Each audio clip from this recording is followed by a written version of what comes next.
Good morning friends, অনেকদিন পর আবার আপনাদের সামনে এলাম।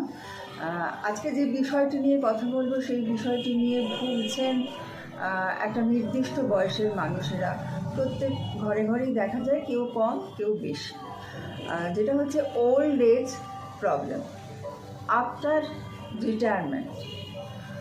মানুষ সে যে কাজই করুন না কেন, রিটায়ার করার পর আমরা যদি ধরে নিই যে রিটায়ারমেন্টের এজ 60 to 65, তারপরের এজের মানুষদের নিয়ে আমি কথা বলছি।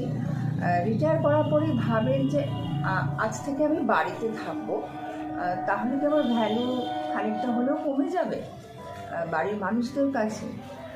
কাজের জগতে তার ফিরে যেতে পারবো না, আমার যে কাজটা আমি এত বছর ধরে করেছি সেই কাজটা আমি করতে পারবো না, তাহলে আমি কীভাবে বাড়িতে সময় কাটাবো?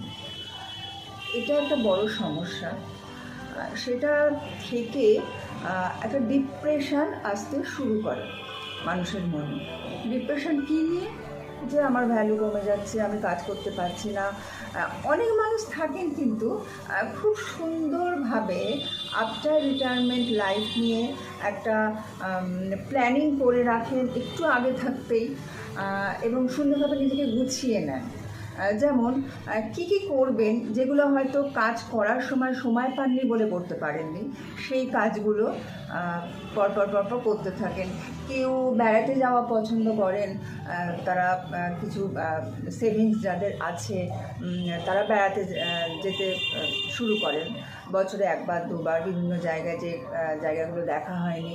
বা যে কাজগুলো যেমন গার্ডেনিং, বা যাদের বই পড়ার নেশা তারা বই পড়তে শুরু করেন। যাদের সিনেমা দেখার নেশা, ভালো গান শোনার নেশা, তারা গান শুনবেন দিনে কোনো একটা নির্দিষ্ট সময়, সিনেমা দেখবেন, ওয়েব সিরিজ দেখবেন, ভালো ভালো বই পড়বেন।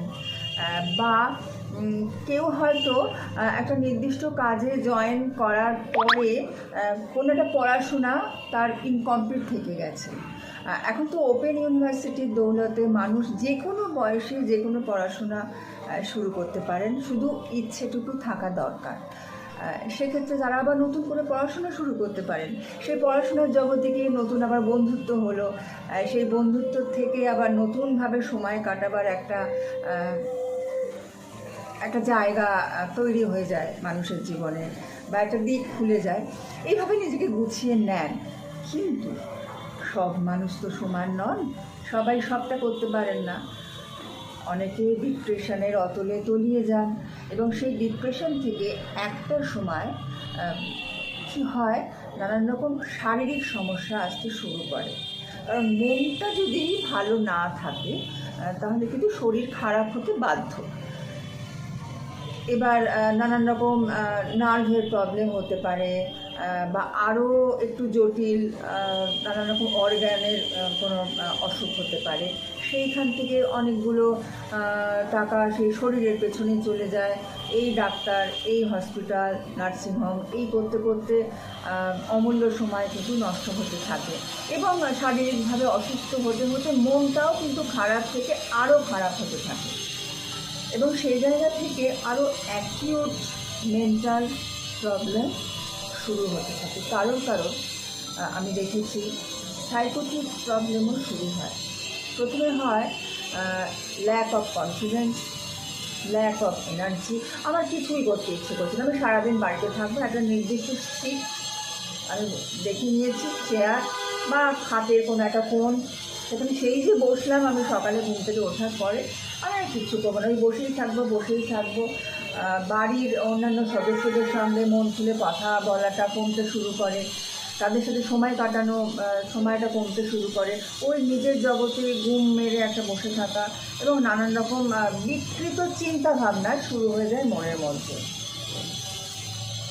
ডেলিউশনাল থট আসতে শুরু করে, কগনিটিভ ডিস্টরশন শুরু হয়। মানে আমি হঠাৎ বাড়ির বিভিন্ন অন্যান্য সদস্যরা, তাদের সম্পর্কে একটা বিকৃত চিন্তাভাবনা শুরু করে দিলাম। কেউ বোধ হয় আমার পেছনে কনস্পিরেসি করছে, এরকম থট আসছে।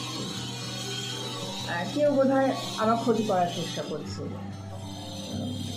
বা কেউ আমার সমালোচনা করছে। এরকম নানা রকম কগনিটিভ ডিস্টরশন শুরু হয়, তার থেকে ডেলিউশনাল থট শুরু হয়, এবং খুব যদি খারাপ অবস্থায় চলে যায়, সেই জায়গা থেকে হ্যালুসিনেট করতে শুরু করে মানুষ কখনো কখনো।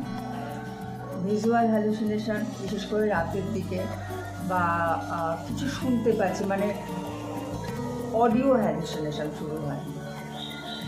সেই জায়গা থেকে আবার ফিরে আসাটা স্বাভাবিক জীবনে একটু টাফ হয়ে যাচ্ছে, কারণ তখন বাড়ির মানুষ কী করবেন, সাইকিয়াট্রিস্টের কাছে সঙ্গে সঙ্গে নিয়ে যাওয়ার চেষ্টা করবেন এবং কিছু ওষুধ, সাইকোটিক প্রবলেম হলে যেটা প্রথমেই সাইকিয়াট্রিস্ট ভাবেন মানে দিয়ে থাকেন, কিছু মেডিসিন অ্যাপ্লাই করার কথা বলেন এবং মেডিসিন ইনটেক শুরু হয় এবং তাতে যেটা হয় কমে যায়।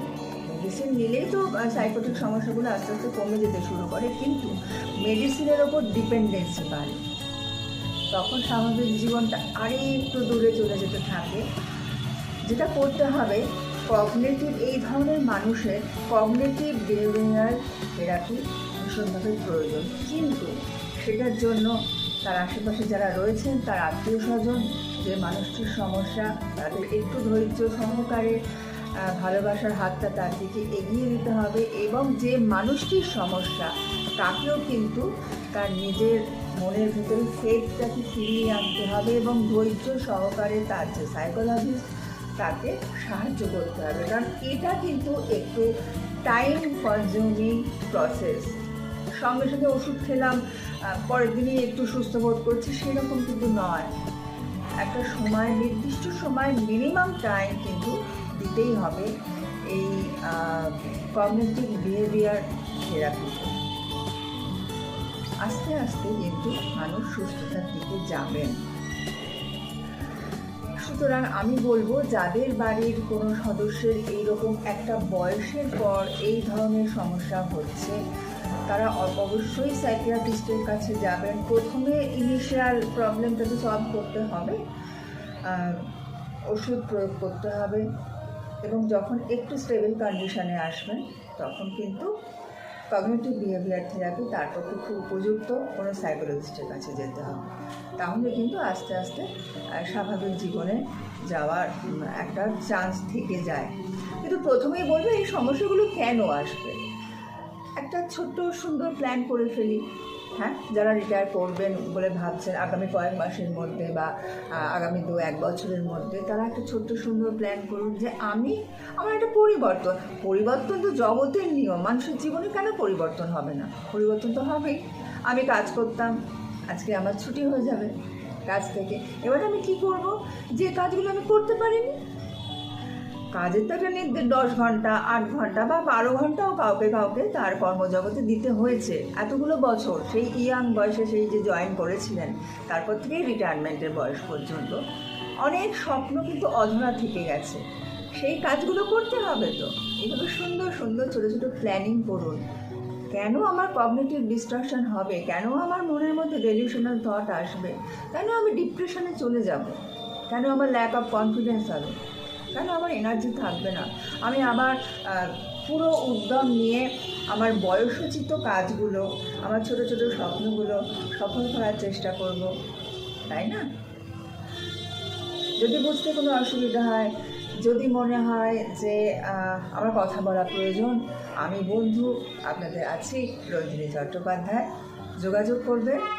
আজকে বিদায় জানাচ্ছি, আবার আসবো নতুন কোনো দিনে নতুন কোনো ইস্যু নিয়ে। নমস্কার।